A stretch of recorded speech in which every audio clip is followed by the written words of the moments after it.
Ça, c'est l'approche de médecine fonctionnelle.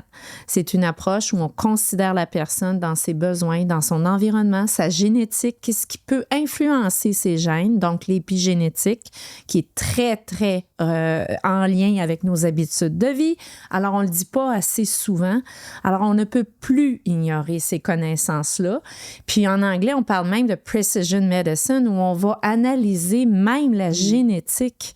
Donc, puis on n'est pas prisonnier de notre génétique. Il y a tellement de choses qu'on peut faire pour moduler l'expression de nos gènes.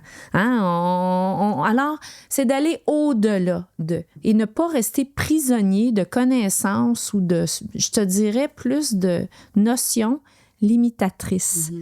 Et de donner la réalité. C'est ça que tu as découvert. Toi, tu t'es dit, moi, dans ma médecine, dans ma pratique, je ne veux pas rester limitée à tout ce qu'on m'a enseigné et ce qui existe. Tu es allé plus loin. Tu as comme brisé les barrières, mais tu es allé chercher les ressources parce que pour faire ça, il faut prendre d'autres formations, il faut prendre le temps. Puis c'est aussi, il y a un début. Tu sais, j'imagine qu'au début, quand tu rencontrais tes patients ou tes patientes, ça a dû évoluer là, depuis 10 ans. Mais en fait, Brigitte, c'est des fois, on nous impose des façons de faire, puis en dedans, ça dit non, ça marche pas. Ça fait pas de sens. Alors, ça pique la curiosité d'aller chercher d'autres notions, d'autres outils, réétudier les notions de base, évoluer dans notre apprentissage, dans nos connaissances, et ça aussi, c'est en continuelle évolution.